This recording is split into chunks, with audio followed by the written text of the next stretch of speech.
World's weirdest director. What does the house look like? This is Guillermo del Toro's bleak house. It is full of strange toys, artworks and film and television props. Known as the #1 strange house in the world, he is staying at home when not making movies. This is his source of inspiration. He can enjoy watching TV with the female ghost model. Look at this naive fat uncle. Maybe you don't know it. In fact, he is the creator of many fantasy blockbusters such as Pan's Labyrinth, Pacific Rim, and The Shape of Water. In his eyes, monsters can bring comfort to the heart. By contrast, human beings are not trustworthy. Such a dark freak. What kind of wild ideas are in his mind?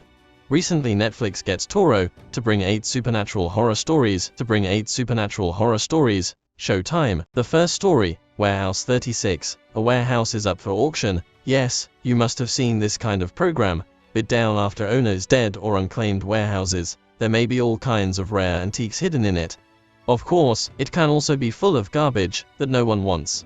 Buyers earn the difference by selling these items, essentially a gamble, and Nick is the one to do this. The owner of this warehouse number 36 died of a heart attack while cutting meat not long ago. Just buried. His private warehouse has entered the auction stage. The administrator opens the gate first, but only for everyone to see. Bidding starts now. Finally, Nick bids $400 for this warehouse, due to a recent debt owed by usury. This is Nick's last chance to turn around. Just pays the money and gets the key. The administrator asks him to watch the surveillance first. It turns out that the owner of this warehouse is a bit weird. Before he was alive, he would come here every day to drop things, stayed in there for hours, did weird dance steps before going in and out the door. Past decades, tens of thousands of days were like this. Every day, no one knows what he was doing. Nick just ignores it. The debt has to be paid off tonight. He has to act now. Just goes out. A middle-aged woman comes up. Turns out that, not long ago, due to a communication error, the administrator accidentally auctioned off her warehouse to Nick. Nick also resold almost everything of value.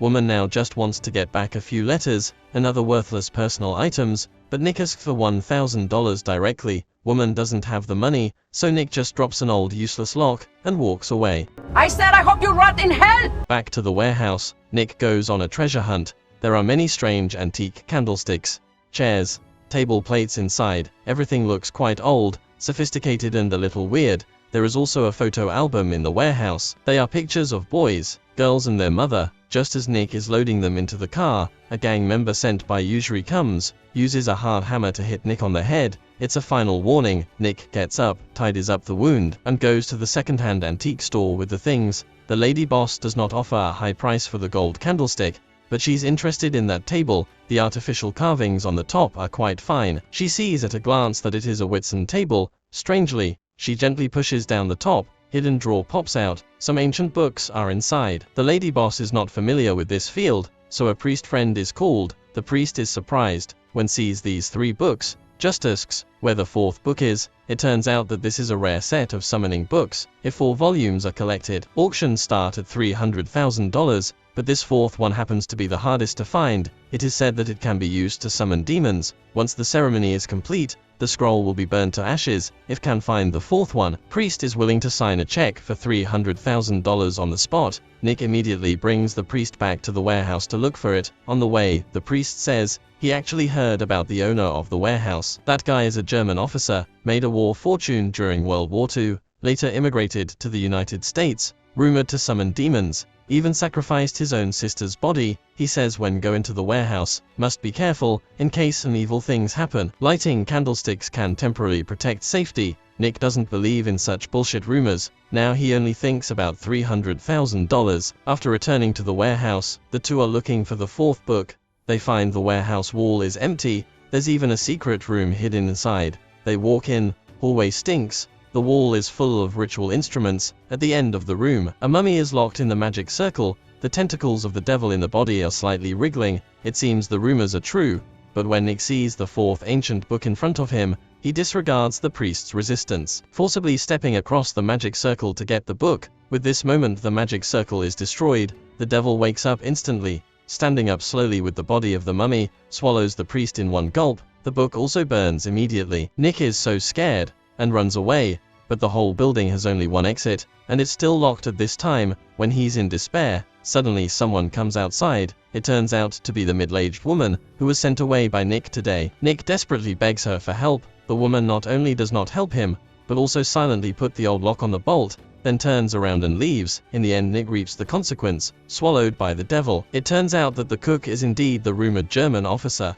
The meat that has been sent to the warehouse for decades is to feed the demon that occupied the body of his younger sister, and that weird dance step is his practice in order not to destroy the magic circle. The reason why the fourth book can stay, it's because the officer regretted the moment he summoned the demon and used the magic circle in the book to imprison it. But who knows, Nick's greed sent him into the abyss. The body of a 19-year-old woman is dug out by two grave robbers, well dressed. It looks like the daughter of a rich family. The two really thought they are going to make a fortune this time. At this moment, the cemetery keeper shows up with a gun, but strangely, he just drives the two away, does not choose to call the police. Then he turns his head with a greedy look on his face. His name is John, manages the cemetery every night. He is the one who has done the most tomb robbery. He skillfully pulls out the lady's gold teeth. The gambling debts to be paid off tonight are settled again. With this trick, the gambler John paid off a lot of debts. But recently there has been a serious rat infestation under the cemetery. Don't know what kind of mice they are. There were always dead bodies missing. The gold and silver treasures on the corpse also disappeared. John can't get enough gold teeth every time, so he always goes to his old friend, who works in the mortuary, to see if can catch a leak here. A rich businessman just died today. John can't wait to open his mouth full of gold teeth. However, at this time the widow suddenly arrives. She says when the husband is buried, he will be buried with the priceless sword bestowed by the king. When hears this, John once again shows a greedy expression. At night, John finds dust falling from the ceiling of the room. He checks it again. There is a little tail sticking out. He reaches out curiously. It is just a nightmare. The next day, the funeral of the wealthy businessman is officially held. Late night after, John can't wait to start digging, and thinks this time he should be one step ahead of the mouse. Just opens the lid. The arrogant rats drag the corpse away in front of his eyes. This hole is surprisingly deep. For treasure, John follows. He crawls hard. It's complicated here. If not careful, it would collapse. John is almost buried alive. After waking up, swarms of rats run across his body. On the brink of collapse, he draws his gun, opens fire, almost breaks his foot. A rat still taunts him. Then John shots again, finally makes the revenge. But at this moment, a giant rat king suddenly appears. John is too scared to breathe, quietly picks up the pistol, wounds it, and runs away desperately. He accidentally falls into a deep pit, comes to an underground palace. There are human bones all over the place, but soon, greed overcomes fear, because the ground is also scattered with jewels, including the imperial gift sword. The gloomy atmosphere all around rushes towards John. Looks like this used to be a cult site. A mummy is kneeling before the icon. John takes a fancy to the gemstone gold chain around his neck, just takes it off. The mummy suddenly wakes up, grabs John, keeps talking. Necklace is mine. John is so frightened, and immediately crawls back to the tunnel. Just stands up, sees the Rat King showing its fangs in the corner again, and the mummy is chasing after him. At the other end, this time John is facing enemies on both sides. He grips his sword and prepares to fight, but he is immediately thrown down by the Rat King. In a panic, John pulls down a copper pot. The top immediately collapses. The Rat King is smashed by a big stone, and the mummy is also blocked. John is so lucky. He then looks up. There's a light shining overhead. Sure enough, he doesn't deserve to die today. That's the way out. He climbs up excitedly. At the same time, he is praying. When reaches the end, he finds out in despair that's just a reflection of a plaque. Looking at the words "Rest in Peace," John knows that he has climbed into another coffin. He crazily knocks on the coffin, hoping someone can hear his cry for help, but the angry rats don't give him even a moment to rest. Not long later, the coffin is opened again. Those two grave robbers again. They recognize John. Suddenly, John's mouth moves. Is it a scam? At this time, a big rat comes out of his mouth. The jewelry is extraordinarily dazzling. John will also sleep here forever. Never expect that one day even skincare products could be supernatural. Daisy is a woman who never dresses herself up. Because of social incompetence, she can't get into the circle of those noble ladies in the company. Her only hobby is taxidermy, and do it very professionally. One day, for the first time, Daisy, who has worked for many years, is invited to a Christmas party hosted by a female colleague. Everyone is talking and laughing the whole time, talking about plastic surgery, makeup, skincare. She can't say a word. Other guests present is a whole set of expensive skincare products, but what Daisy takes out is a stuffed mallard duck. The ladies are all frightened. This makes Daisy feel ashamed. After a while of embarrassment, those ladies open skincare products and apply them on body. Intoxicated enjoyment. This makes Daisy, who has never used skincare products, can't help but try it, but she just wipes it on her face. Allergic symptoms. No way. She can only go home on her own. Husband kindly comforts, but Daisy still feels terrible. Of course, I have to be allergic to the best lotion in the world. Midnight, Daisy's body itching and can't sleep at all. She gets up and goes to the living room to watch TV. There is an advertisement for skincare products, but doesn't expect that the handsome host inside would have an air-to-air conversation with Daisy. You're not talking to TV, you're talking to me. I can give you the brand new you, and that's not all.